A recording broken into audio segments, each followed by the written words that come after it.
Prévia do PIB na zona do euro, percentual de desempregados na Alemanha e algumas informações sobre algumas empresas, principalmente tecnologia, dos Estados Unidos. É disso que nós falaremos nesse vídeo.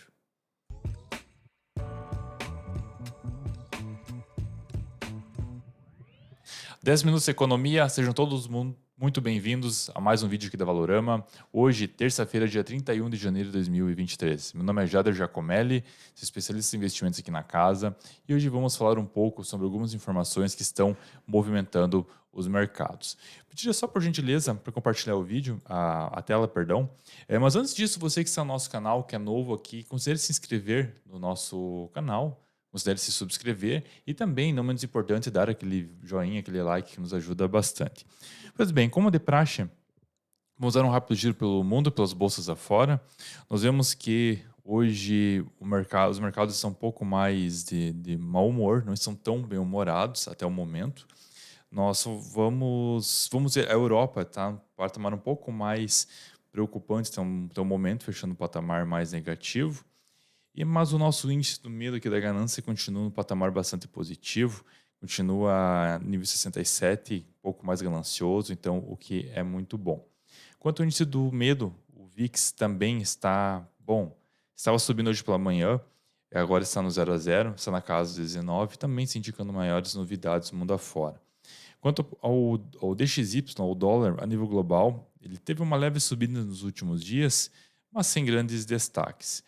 E o petróleo está tendo em queda. Então, nós percebemos que os mercados, de forma genérica, de forma geral, sem maiores novidades, sem maiores movimentações, pelo que nós podemos perceber. Continuamos sem grandes surpresas. Quanto ao calendário econômico, no dia de hoje nós tivemos algumas informações vindas da Europa. A Europa, então, entre os maiores destaques foram as vendas no varejo, que tiveram uma queda bastante acentuada. Eles esperando uma queda de 1,8% e viu uma queda de 6,4%. E se nós compararmos já na base, considerando os últimos meses, na base anualizada, o mês de junho do ano passado foi o desempenho pior do que nós tivemos agora para o mês de dezembro. Então, realmente é algo que não é 100%, não é muito bom, mas com certeza, entre os principais destaques de hoje, veio o nível de desempregados na Alemanha, que continua em 5,5%, é um patamar relativamente baixo. E se nós compararmos aqui um patamar, um histórico desse indicador, nós vemos que nós já tivemos situações bem mais interessantes, mas isso foi lá nos anos 70, nos anos 80. E se nós vermos desde os anos de 1990 até ao presente momento, ainda é um número bom. Então, o desemprego na Alemanha está ainda bastante controlado. E dando sequência aqui sobre a situação na Europa, na Alemanha nós vemos que venda no varejo não está positivo, entretanto o desemprego continua sob controle. Mas com certeza, outra informação aqui que é prévia é o PIB, né, o GDP no inglês, que é o PIB para o português, que era esperado uma alta de 1,8% de crescimento e veio 1,9%, levemente melhor. Claro que ainda o resultado prévio não é oficial do quarto TRI e veio já em baixa em relação ao terceiro trimestre, que vem 2,13. Lembrando que trimestres seguidos ou períodos seguidos de baixo crescimento do PIB significam recessão. Claro que não é realmente a situação, tem uma ameaça ainda de recessão na zona do euro, houve sim uma diminuição do crescimento, mas ainda não é 100%, tá? Não é 100% efetivo que isso vá ocorrer. Mas quando nós falamos de Europa, com certeza uma informação que não pode ser passado batida é a entrega, né, de tanques para a Ucrânia. Então, cada semana vai fazer um ano dos conflitos agora no mês de fevereiro, cada semana surgem ah, novos capítulos a essa novela, diríamos assim.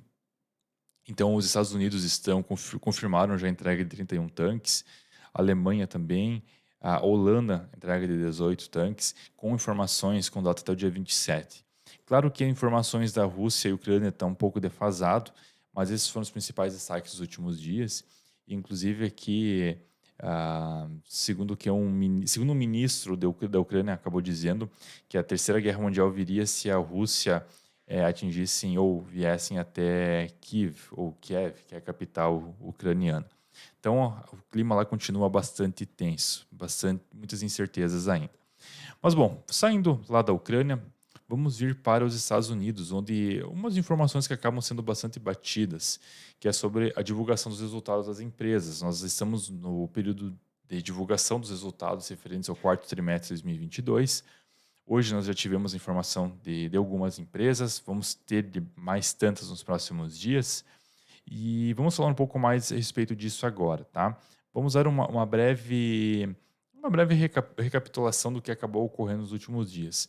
Muitas empresas, inclusive de tecnologia, acabaram fazendo a recompra das suas ações nos últimos meses. Um dos motivos das recompras das ações que as empresas acabam fazendo é porque elas acreditam que as suas ações, o preço das ações no mercado estão desvalorizadas, estão abaixo do preço do que seria o justo. Então as empresas, se elas têm caixa, elas vão lá e acabam fazendo a aquisição dessas ações. E o que acabou acontecendo com a Apple, com a Alphabet, que no caso é o Google, a Meta, a Berkshire Hathaway, que é do Buffett, o conglomerado do Buffett, e o Bank of America, para citar algumas aqui. Então, aqui também no quarto trimestre do 2020, 2021, também é o que acabou acontecendo. Então, já não é uma movimentação que vem ocorrendo repentina, é algo que já vem acontecendo nos 2 últimos anos, pelo menos. Então, é uma movimentação para nós ficarmos de olho. E claro, vamos dar aqui um breve resumo do que está vindo agora na divulgação de resultados das últimas empresas, né? Então, por mais que as empresas viram que suas ações, o preço delas estavam baratas e acabaram fazendo essa recompra, vamos ver como que está vindo os resultados agora do último trimestre de 2022. Aqui nós vemos a Microsoft. Só vamos não vamos falar aqui detalhadamente, tecnicamente, em todos os balanços, mas o balanço o lucro, né, da Microsoft veio levemente abaixo do que o esperado, agora para o quarto tri. Então, miss, no caso, não é algo positivo, porque veio abaixo. Vamos ver outra empresa aqui, o Spotify, principalmente as empresas de tecnologia, acabei selecionando algumas. Também o Spotify, o lucro veio abaixo do que o esperado, levemente abaixo. A SAP, que também é uma empresa relacionada a software, também veio abaixo do esperado, 0,6% abaixo do consenso. E mesma coisa também para o Netflix, que veio abaixo. Então, nós percebemos que as empresas de tecnologia, algumas principais que acabei selecionando aqui, o consenso do lucro acabou vindo a divulgação do revenue, que é o resultado, que é o lucro, veio abaixo do consenso do que era o esperado pelos analistas e pelo mercado como um todo. Então, só aqui parafraseando, nós já demonstramos alguns dias atrás um vídeo falando do desemprego que vem afligindo muitas empresas tecnologia fazendo demissões. E também em outros momentos nos colocamos que uma crise ou alguma situação dos Estados Unidos pode vir ou poderia dar pistas quando nós víssemos o comprometimento de algumas empresas do setor, não necessariamente tecnológico, mas das empresas como um todo. E se nós vermos aqui, outras empresas elas estão reportando lucros bem mais pujantes, por exemplo, a General Motors, que o lucro dela veio acima do esperado. Outra que é a Caterpillar, que fabrica tratores e ligados principalmente empresas ligadas mais à construção civil e à infraestrutura também, veio melhor que o esperado. Outras aqui também, a McDonald's veio melhor que o esperado, a Pfizer, que acabou fazendo a vacina, também veio levemente melhor que o esperado. Então, claro que aqui estamos falando apenas dos lucros, não estamos falando das outras variáveis aqui, como o que sobrou para os acionistas, o tanto quanto sobrou para a empresa no final das contas, basicamente apenas sobre o lucro. Então, para ser mais justo, nós teríamos que analisar todas as variáveis, mas nós não temos o tempo hábil aqui.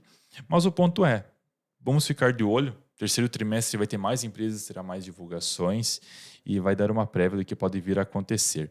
E já tem, inclusive, algumas pesquisas falando de quando que nós poderíamos perceber uma baixa no preço das ações, né? Ou, digamos, novas mínimas ao decorrer do ano. Se nós virmos esse gráfico aqui, é meio que um consenso do mercado, de uma pesquisa que foi do dia 23 e 27 agora de janeiro, na linha azul, há um consenso do mercado que diz que nós não teremos mais novas mínimas nos índices norte-americanos. Ah, de forma majoritária aqui, ou boa parte, há uma divisão na linha cinza, dizendo que vai ser o primeiro semestre de 2023, e linha amarela, tudo que indica amarelo, indica que será no segundo semestre de 2023. Então, é uma divisão ainda bastante ampla de que nós teremos novas mínimas, mas nós não sabemos exatamente quando, se será no primeiro semestre ou segundo semestre de 2023. Pois bem, então, esses foram os principais dados relacionados aos Estados Unidos. E vindo para o Brasil aqui, nós temos, vamos já ver o nosso heatmap, nós temos aqui no Brasil o índice Bov subindo 0,63%, sendo sua cotação a 112, quase 113 mil pontos. O dólar está tendo uma queda, caindo 0,60%, sendo cotado a 5,11. O dólar está gostando dessa região de 5,10, 5,11, fazendo muitos toques nessa região. E quanto ao nosso heatmap, nós percebemos aqui que nós temos os destaques de Alta Natura, Happy Vida e a Dexco, seguido de Cogna e Reddor. E já no campo negativo, até o presente momento, Açaí, JBSS e BIF, as empresas mais ligadas à exportação, seguido da SLC e também Marfrig. Pois bem, pessoal, então 10 minutos de economia foram esses os principais destaques agora no mercado brasileiro e internacional. Agradecemos a todos pela audiência e desejamos um excelente dia com excelentes negócios. Até mais.